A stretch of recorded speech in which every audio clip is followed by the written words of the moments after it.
Amén. Amén. ¿Cuántos se gozan? Amén. Bueno, pues vamos a darle seguimiento al programa. Yo quiero que me acompañes al Evangelio de Lucas, capítulo 10, verso 30. En continuidad con lo que hemos estado compartiendo acerca de las parábolas de Jesús. Amén. Vamos a ver una de las historias más conocidas. Amén. ¿Ya lo tenemos? Dice en el nombre del Padre, es Lucas 10, 30. Amén. En el nombre del Padre, en el nombre del Hijo y en el nombre de nuestro amado Espíritu Santo. Respondiendo Jesús dijo: un hombre descendía de Jerusalén a Jericó y cayó en manos de ladrones, los cuales le despojaron e hiriéndole se fueron, dejándole medio muerto. ¿Cómo lo dejaron?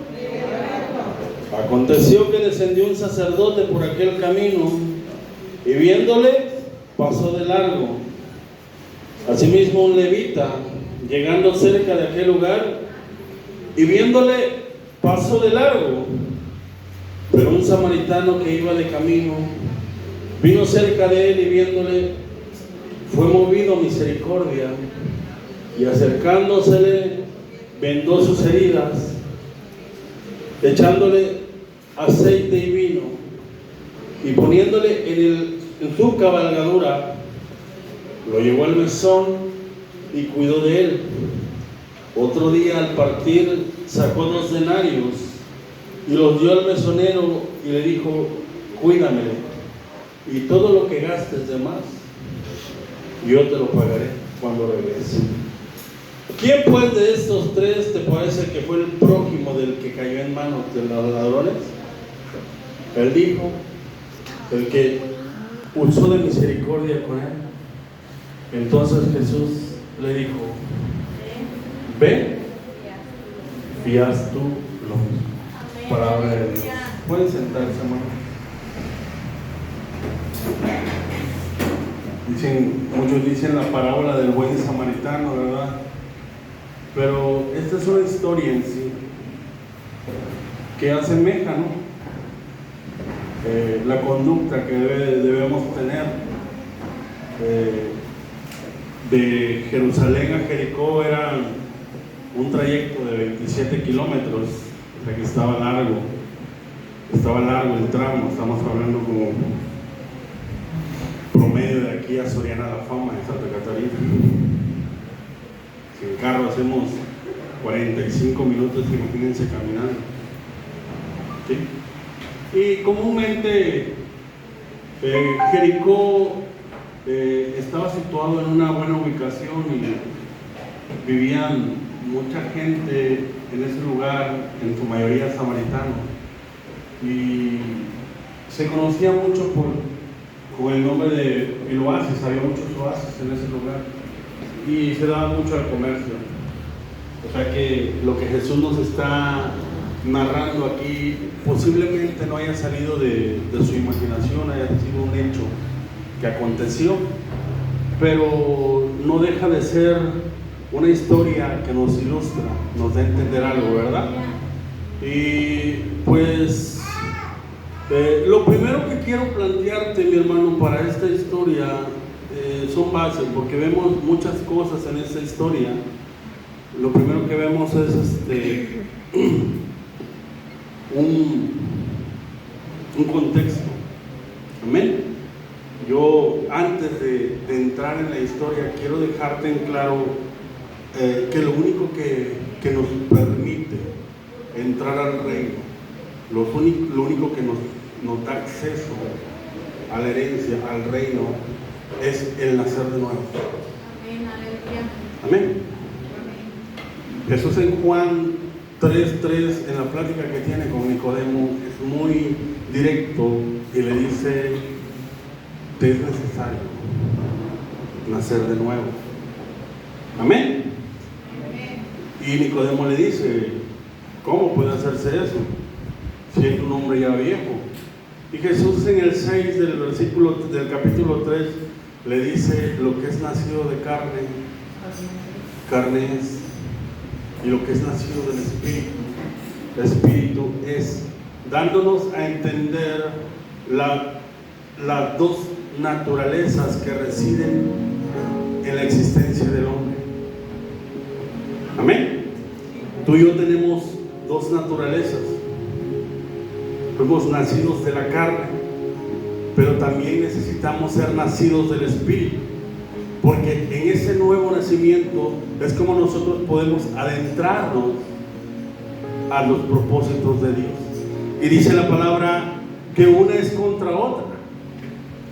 La naturaleza de la carne siempre va a resistir, se va a oponer a todo lo de Dios. En cambio, Pablo dice que el hombre espiritual, que la naturaleza espiritual haya deleite en la ley de Dios. Amén. Entonces, aquí este hombre se presenta a Jesús.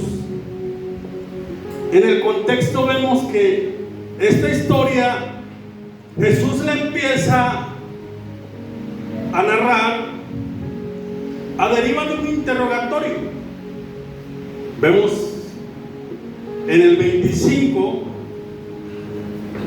amén. Vamos a leer.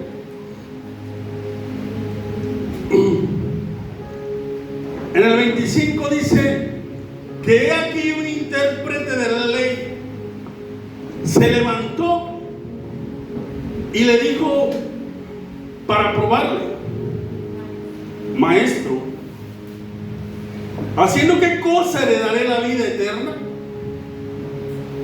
Él le dijo: ¿qué está escrito? ¿Y qué más? ¿Cómo lees? Amén. Vemos a un hombre que no era cualquiera, era un hombre estudiado, era un hombre preparado, un hombre que tenía los suficientes conocimientos como para ser considerado un abogado, un intérprete, un doctor de la ley, un erudito de la palabra. Pero este hombre viene a Jesús, pero no viene con el deseo de aprender ni de ser enseñado. Él viene con una intención totalmente distinta. Su intención y su deseo es poner a prueba, ¿verdad? Porque dice el escritor Lucas que este intérprete de la ley viene con el deseo de poner a prueba a Jesús por cuestiones de doctrina. Amén. Porque, mi hermano, los fariseos tenían una postura. Si tú estudiamos un poquito, vamos a descubrir que el grupo de los fariseos nace en un periodo intertestamentario. Amén. Del Antiguo al Nuevo hay un silencio de Dios de promedio 400 años. En esos 400 años el pueblo judío deja de estar bajo la opresión de un régimen, y cuando entra el Nuevo Testamento ellos ya están bajo otro régimen romano. Amén. Entonces hay un grupo de judíos que dicen: ¿sabes qué? Nos están colonizando. Y colonizar no nada más radicaba en venir y hacerme dueño de todo lo que tienes, de que me pagues tributo. No. Era un proceso de conquista tremendo. Cuando los colonizadores llegaban, o los conquistadores, asentaban no solamente sus bases militares, su gobierno, sino también sus creencias, sus dogmas, sus doctrinas. Esto es lo que pasó también en América cuando llegaron los españoles. Ellos hacen cuenta que llegaron y se asentaron y quisieron a la gente indígena sembrar la semilla del evangelio, pero un evangelio adulterado, un evangelio que no lo vieron, porque el evangelio consiste en ser el ejemplo. No sé si me explico. Tú, español, vienes, matas, robas, violas, irrumpes todo lo que soy, me despojas de mi existir, de lo que yo represento como cultura, me desgarras el alma y luego me predicas de un Cristo de amor. No hay coherencia. ¿Me explico? Entonces, cuando los judíos son conquistados por los romanos, ocurre algo similar. La comunidad judía empieza a ser conquistada, secularizada, y hay un grupo de judíos que dice: ¿sabes qué? Debemos de preocuparnos, debemos de procurar no perder nuestra identidad como nación, como pueblo de Dios.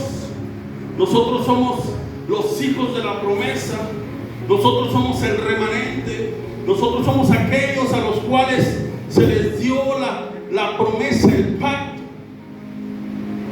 y vamos a procurar retener la justicia de Dios, el conocimiento de un Dios verdadero. Y en su deseo, fíjate, en su deseo de querer hacer eso, ellos se mantuvieron al margen de todo lo que el Imperio Romano quiso implantar, y empezaron a guardar la ley, a interpretar la ley. O sea, el movimiento fariseo de los fariseos nace de un buen deseo, pero en el trayecto de la historia, mi hermano, en ese tiempo ellos se fueron perdiendo en la sana interpretación de la palabra, en la sana interpretación de las escrituras, y ellos empezaron a decir: ¿sabes qué? El reino, la herencia, para poder yo entrar, necesito hacer esto, necesito hacer aquello, necesito guardar la ley, necesito mantenerme puro. Amén. Necesito hacer obras de justicia para poder alcanzar la excelencia. Porque si yo no me mantengo al margen, si yo no me mantengo puro, si me llego a contaminar, entonces soy indigno. Y empezaron a malinterpretar la ley, porque sí, efectivamente, eso dice la ley. Pero dice Pablo que la ley no fue dada para los justos, sino para los transgresores, para los irreverentes, para los profanos, para los matricidas.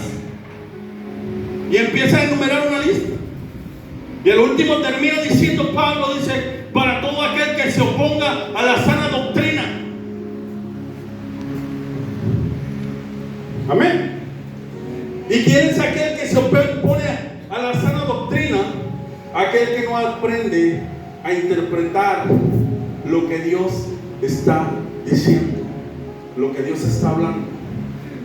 Y ellos malinterpretaron la ley, porque la ley es como un espejo. La ley te muestra dos cosas, mi hermano. La ley te muestra la santidad de Dios, el carácter de Dios,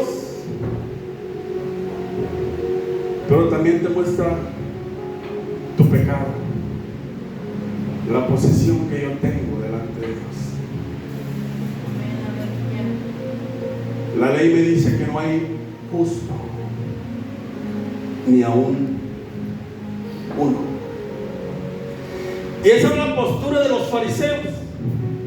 Ellos decían, haciendo esto, yo logro esto.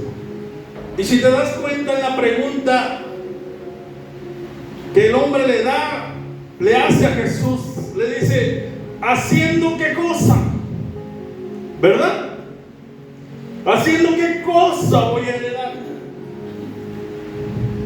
¿Qué necesito hacer, Jesús, para poder yo reclamar esa herencia? Y Jesús, analizando al tipo de persona, Jesús, pudiendo visualizar el contenido y la razón, la intención del por qué le está haciendo esa pregunta a este hombre, le contesta una pregunta con otra pregunta. ¿Qué dice la ley? Eres un erudito, eres un abogado. Amén. Pero no solamente le dice qué dice la ley, le dice cómo lees. Porque es bonito, mi hermano, conocer la ley. Es bonito de entrar en la palabra, querer intentar interpretar la escritura. Pero no se trata nada más de adentrarte, de leer. Se trata de leer correctamente, interpretar correctamente. Porque en una mala interpretación, mi hermano, tú puedes desviarte.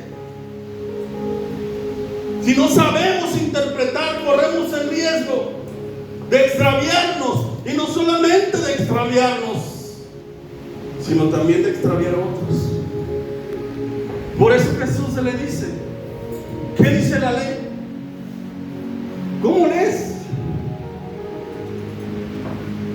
Es importante que nosotros podamos analizar estas preguntas y hacérnoslas a nosotros mismos. ¿Qué dice la ley? ¿Cómo leemos? ¿Leemos la palabra a nuestra conveniencia? ¿A nuestra manera? Y la interpretamos nosotros a como creemos. Y por el hecho de interpretarlas a como creemos, vienen los tropiezos, vienen las caídas, vienen los malos resultados. Pero Señor, tú dices en tu palabra, sí, pero ¿cómo lees? ¿Cómo interpretas? Y tienes que tener un corazón tan abierto, mi hermano, ensanchar tu corazón a la palabra. La palabra es tan vasta. Fíjate, lo voy a poner como ejemplo, ya lo puse una vez, pero se me dio la palabra. Vas a tener un viaje, ¿verdad? Yo, la verdad, yo no me emocioné, pero muchos hermanos se emocionaron. Hoy me dijo, que quería que te vayas, me llevas. Yo analizo la palabra y digo, todos, cuando Dios habla de viajes, visualizamos Cancún, ¿verdad? Mazatlán. Y yo le preguntaba al Señor, hablaste a mi vida y dijiste que me ibas a dar un viaje a mí y a mi esposa, pero nunca dijiste bajo qué circunstancias.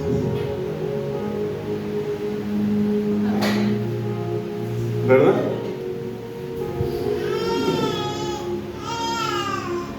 Y yo quiero estar abierto, Señor, a que el día que tú me des el cumplimiento de esa palabra, yo pueda estar abierto a que va a ser a la forma y a las circunstancias que tú las has determinado. Eso, Señor, hermanos, es darle una buena interpretación a las cosas. Es importante que nosotros podamos interpretar bien la palabra. Amén. Y en continuidad con la historia, dice que este hombre, intérprete de la ley, le recita el primer mandamiento de Deuteronomio 4. Amarás al Señor tu Dios con todo tu corazón, con toda tu alma, con toda tu mente, con todas tus fuerzas, ¿verdad? Y ese día lo recitamos aquí, ¿verdad? Le faltó y estas palabras que yo te mando hoy. Y le añade, dice, y a tu prójimo como a ti mismo. Jesús le dice, respondiste bien. Esto has respondido con verdad. O sea, la interpretaste bien. Porque amando a Dios, lo cubres todo.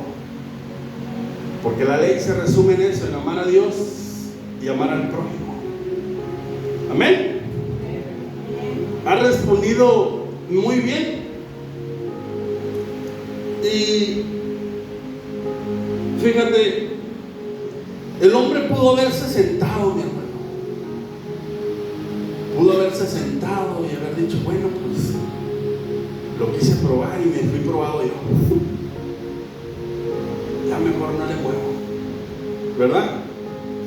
Y me di cuenta que este varón de Dios, hay sabiduría, mejor me siento. Pero no, este hombre quiso irse más adentro, quiso hurgar. Y dice la palabra que queriendo justificar, después de tener la aprobación del Señor, le dice, ¿y quién es mi prójimo? ¿Verdad? ¿Por qué este hombre le dice, ¿y quién es mi prójimo? Porque para un judío, mi hermano,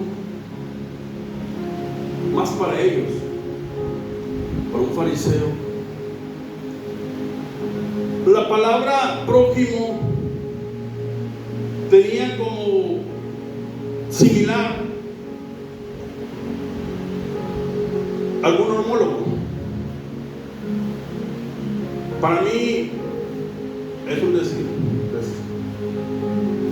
Para mí como fariseo, mi prójimo es otro fariseo, ¿verdad? Para mí como judío, mi prójimo es otro judío. Puede ser mi vecino, puede ser mi hermano, mi padre. Eso para mí es mi prójimo. Y vemos que dice queriendo justificarse, queriendo justificar sus acciones.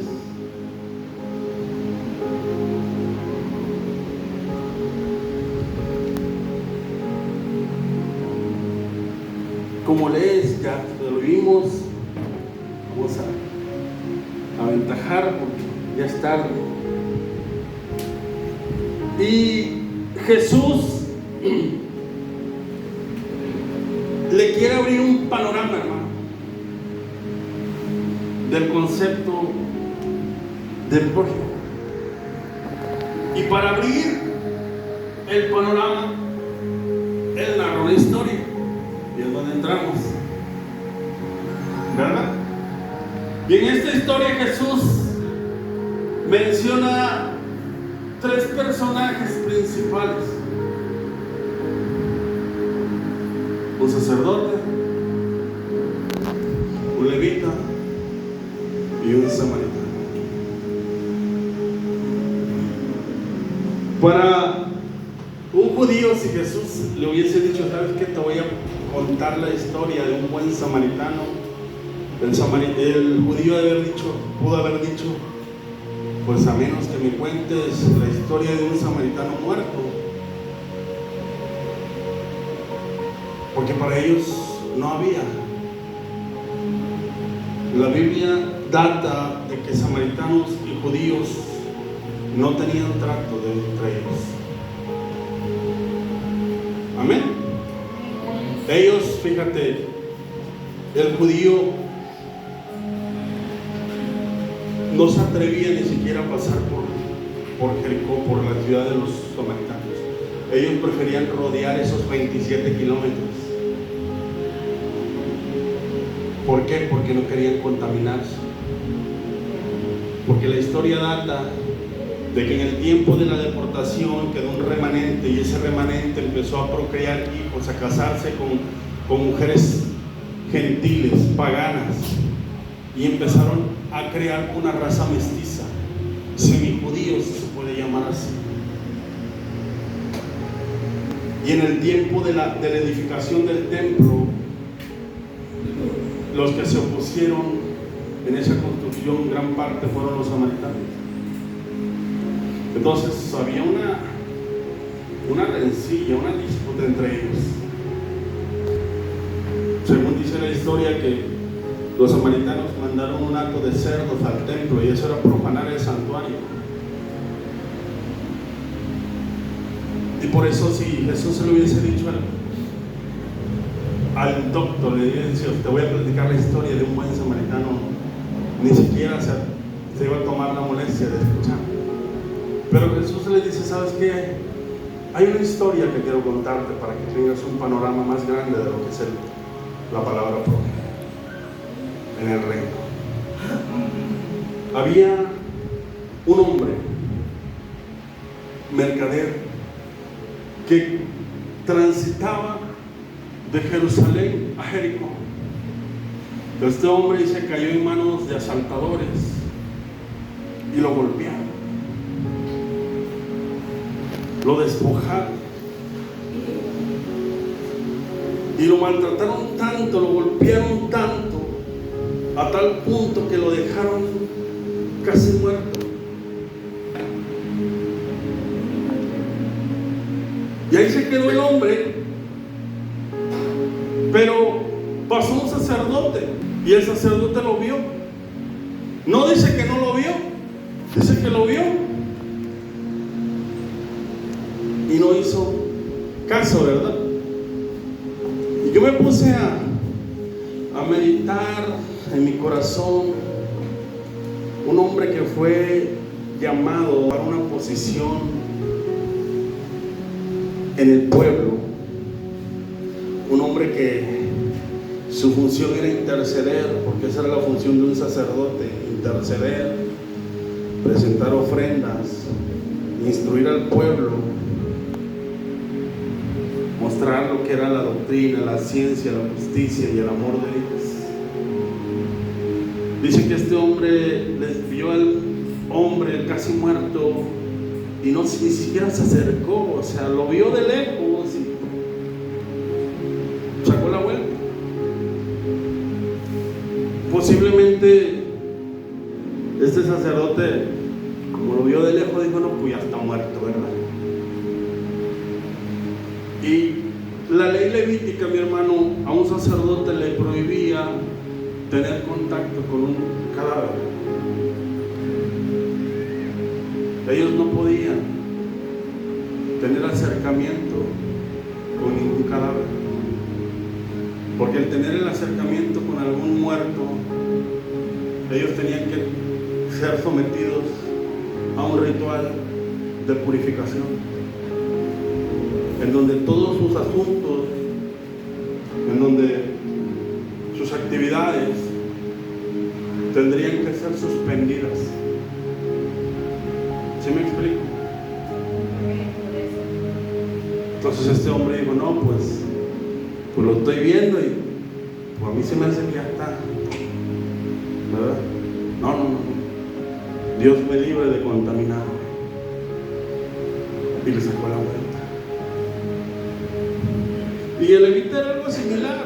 Dios escoge a la tribu de Leví, los santifica y los establece como sacerdotes. A lo mejor no en la jerarquía de un sacerdote, pero ellos tenían una función en el santuario, en el templo. Ellos ministraban de cierta manera. Algunos levitas estaban como porteros, otros levitas estaban como, eran los que presentaban la ofrenda del incienso. O sea, tenían una variedad de funciones como levitas. Otros, ¿qué hacían? Tocaban, ¿verdad? Otros enseñaban, eran escribas. Pero también estaban regidos por la misma ley de santificación, de purificación. Y ellos decidieron, dicen, no quiero contaminarme, no quiero dañar mi imagen, no quiero ser sometido a un proceso, a un ritual, no quiero dejar de hacer lo que estoy haciendo, porque me va a quitar tiempo, me va a mover cosas en mi vida cotidiana. Puede que fueron una de las razones por las cuales estos hombres no auxiliaron al samaritano. Amén. Pero dice que un hombre era sacerdote, tampoco era levita, era samaritano. Cuando vio al hombre, dice, en la condición y en la posición, y este es el punto medular de esta historia, fue movido a misericordia. El hombre carnal, la naturaleza carnal, te va a inducir a hacer obras. Te va a decir, necesitas hacer obras. Necesitas hacer aquello. Necesitas no contaminarte. Porque eso se establece en un pensamiento carnal. Pero un hombre espiritual, mi hermano, sabe que la vida en el espíritu no se rige por obras. La vida en el espíritu, mi hermano, se rige por frutos. El hombre carnal hace obras, pero el hombre espiritual produce frutos. Y dice Pablo en Gálatas, manifiestas son las obras de la carne, porque la carne te induce a hacer obras. Pero el que sabe vivir en el espíritu sabe que tiene la capacidad de poder producir frutos. Y un fruto no se produce de la nada. Para que un árbol pueda dar un buen fruto, mi hermano, necesita estar conectado a su fuente. ¿Sí me doy a entender? Este hombre produjo un fruto del Espíritu que se llama misericordia. Y ese fruto lo motivó. Las dos naturalezas, mi hermano, están regidas por un comportamiento y una conducta. Este hombre dijo, ¿sabes qué? Veo la necesidad. Dice que no solamente lo asistió, sino que también lo ministró, lavó sus heridas, le echó aceite y vino. Fíjate, y no solamente le echó el aceite y el vino, no solamente cubrió sus heridas, este hombre fue más allá y dice, ¿sabes qué? No te conozco, no sé quién eres, no sé dónde vives, no sé cómo piensas, no sé a qué grupo perteneces, pero veo que necesitas ayuda. Y fíjate, dice que lo levantó y lo montó en su cabalgadura.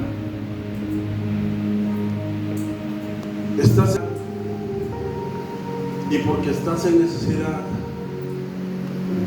entiendo tu posición, pero también te cedo la mía. Imagínate 27 kilómetros caminarte. ¿Cuánto haces que vine aquí a Santa? Ya casi límites con San Pedro.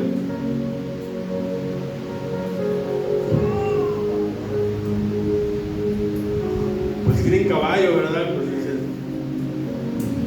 pero caminando. Este hombre sabía lo que es sacrificarse por otros.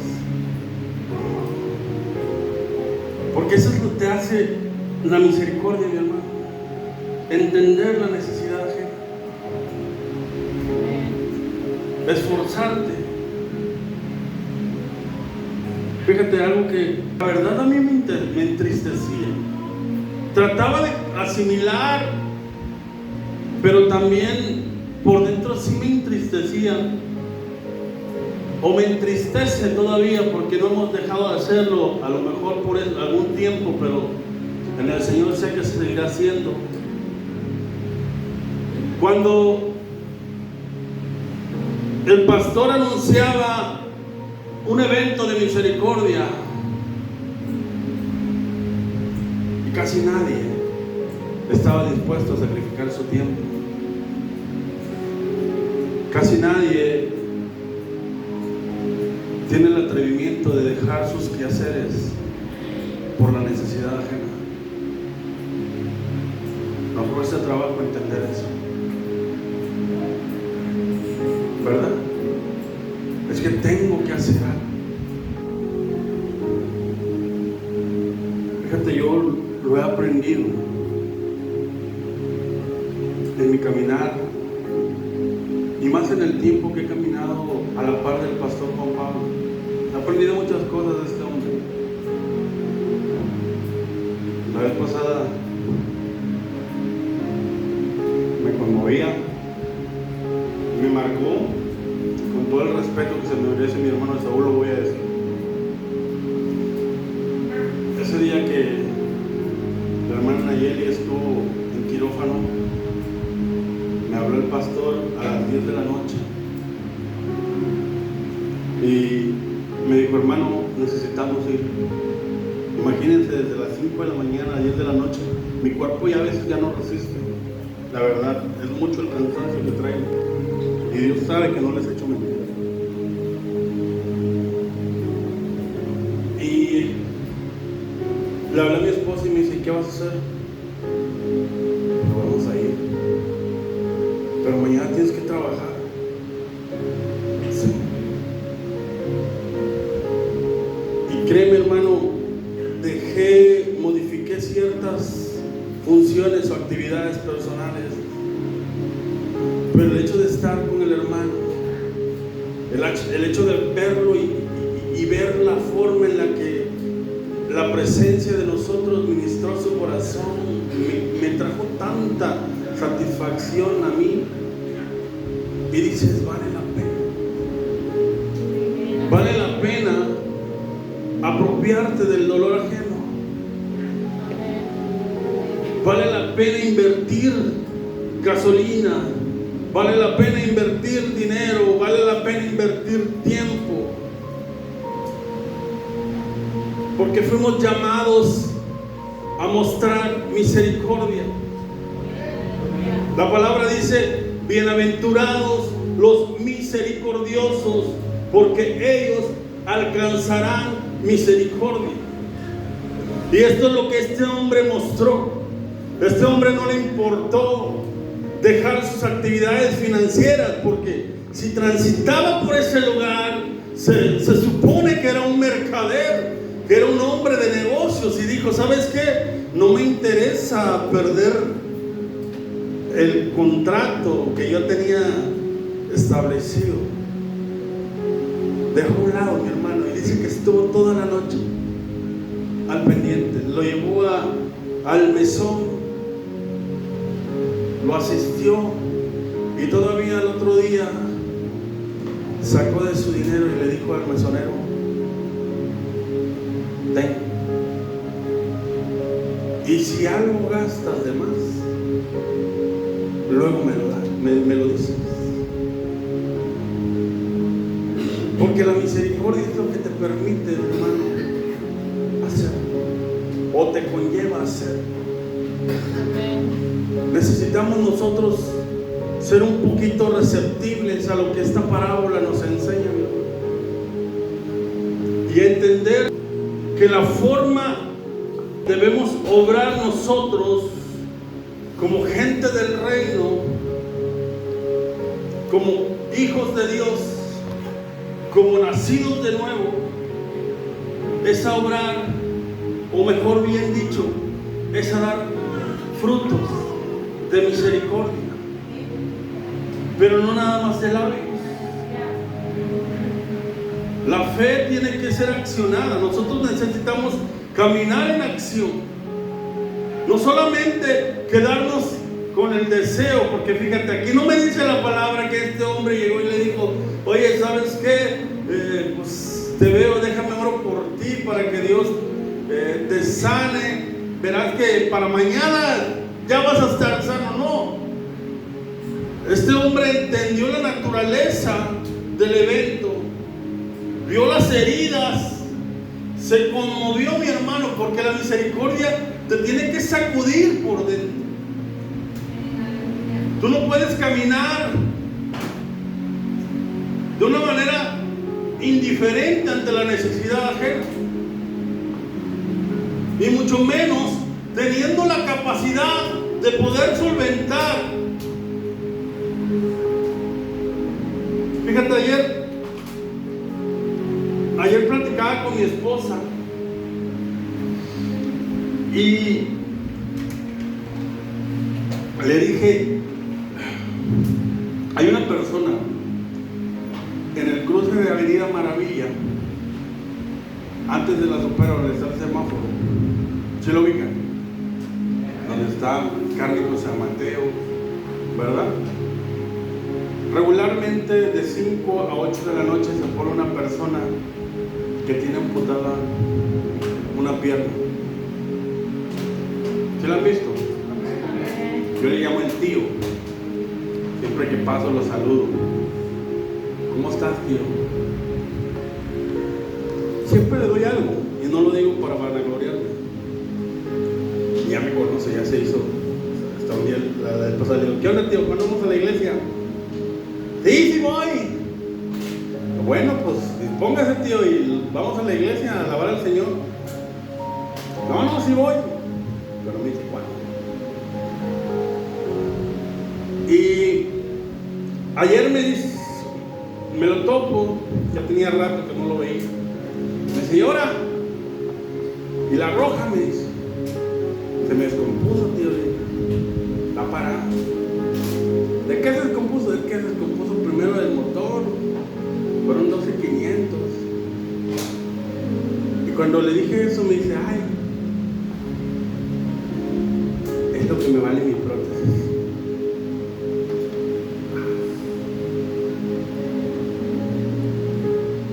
Me dio un golpe demasiado fuerte. Me quedé con un nudo en la garganta, porque me lo dijo con sus ojos así llorosos. Me dice: es lo que me vale mi prótesis. Y la verdad, no le saqué la vuelta a la tema. Y luego le dije a mi esposa, pues luego me lo volví a topar, porque fuimos a echar gas, se nos acabó el gas y nos vimos en la moto. Me dice: ajá, dice, ¿ahora en la moto o qué? Le digo: sí, güey, yo pensé que era tu gemelo, dice, acaban de pasar y otra vez. Y ya le iba yo platicando a mi esposa, le digo: ¿sabes qué? El Señor me sacudió ahorita, le digo, con la vida de este hombre, le digo, porque a veces, le digo, nos enfocamos tanto en nuestros problemas, en nuestro mundo, y no nos damos cuenta que hay personas con mucho mayor necesidad que la de nosotros. Amén. ¿Sí? Hay personas en peores situaciones. Yo tengo mis 2 pies, tengo mis 2 manos. Todavía me siento fuerte. ¿Y qué estamos haciendo? Nos enfrascamos, mi hermano, en nuestro propio mundo, en nuestra propia burbuja, creyendo que nadie está pasando por algo más fuerte que nosotros. Y decimos: no, es que si tú pasaras lo que yo estoy pasando. Cállate, mi hermano. Decía que aquí, cállate los ojos. Necesitamos ser sensibles a la necesidad ajena. Necesitamos caminar. Fíjate, me encanta porque una vez que Jesús les da la narrativa de esta historia, le hace otra pregunta a este mismo personaje. Tu concepto de prójimo está muy limitado, le quiso dar a entender Jesús. Tu concepto de prójimo te dice que un homólogo, otro fariseo, otro intérprete, otro judío es tu prójimo. Y la verdad es que tu prójimo puede ser cualquiera. Un gentil, un árabe, un africano, cualquiera. Fíjate, mucha gente malinterpreta el hecho de la hermandad de Dios. Dicen que todos somos hermanos, y no es cierto, no todos somos hermanos. Dicen que es que la hermandad de Dios es universal, no. Hermanos son aquellos que han aceptado a Jesús, aquellos que han reconocido su sacrificio, aquellos que se han apropiado de su sangre, de su pacto, aquellos que creen en su nombre, porque esa era la doctrina de Jesús. Jesús decía, no es a través de obras, es a través de la fe. Y la fe es un fruto. A través de la fe tú puedes heredar, a través de la fe tú puedes nacer, a través de la fe. Y fíjate, era la contradicción entre la doctrina de Jesús y la doctrina de un fariseo. Y en tu doctrina tú tienes un concepto muy limitado de la palabra prójimo. Pero a lo mejor la hermandad de Dios no es universal, pero el vecindario de Dios sí. Cada persona que tenga los atributos de imagen y semejanza de Dios califica para ser prójimo. No necesitas, en pocas palabras Jesús le estaba diciendo, no necesitas conocerlo, no necesitas tener una amistad con Él, ni ser un pariente cercano, ni siquiera necesitas tener la misma creencia. Basta con tener la virtud de ser imagen y semejanza para que califique ser tu prójimo. Entonces, mi hermano, esta enseñanza nos muestra que sí necesitamos nosotros preocuparnos por el dolor ajeno, por los de afuera también. Necesitamos. Y fíjate tú, cuando estudiaba Derecho, te enseñaban muchas cosas. Yo a veces lo uso mucho como ilustración. Pecado, delito. El pecado es un delito, ¿verdad? Es infracción de la ley. Hay dos formas en el Código Penal por las cuales yo puedo ser o puedo cometer un delito. La primera forma, por acción. ¿Sí? Si yo mato, ya cometí un delito. Si yo robo, cometí un delito. Si yo agredo, ya cometí un delito. Agresión, lesión. Pero la otra forma de infringir la ley es por omisión. ¿Y qué es omisión? Dejar de hacer lo que tengo que hacer. Y estos hombres, tanto el sacerdote como el levita, su pecado no consistió en lo que hicieron, sino en lo que no hicieron. La palabra dice que aquel que sabe lo que es bueno y no lo hace, le es contado por pecado. Aprende a caminar, mi hermano, en tu vida diaria, y camina de una manera sensible, no solamente ante la necesidad ajena, o no mires a la necesidad como necesidad, míralo como una oportunidad de manifestar lo que tú traes, de hacer misericordia, porque solamente así seremos buenos embajadores. Solamente así nosotros vamos a poder manifestar. Porque ¿de qué te sirve, mi hermano, conocer a un Dios si no lo manifiestas? Si no lo manifiestas. En este tiempo leyeron el mensaje de WhatsApp que mandé ayer, lo que alberga mi esposa como título. Y no solamente se lo mandé a ustedes, se lo mando a todos mis contactos de WhatsApp, porque he entendido que las redes sociales son una forma de ministrar. A lo mejor tú dices, es que hermano, yo no le predico a la gente. Un mensaje es una forma de servir, una forma de ministrar, una manera tangible de hablar del amor de Dios. Míralo como una oportunidad que Dios te da. ¿Sabes qué? Tengo un teléfono, tengo los medios necesarios.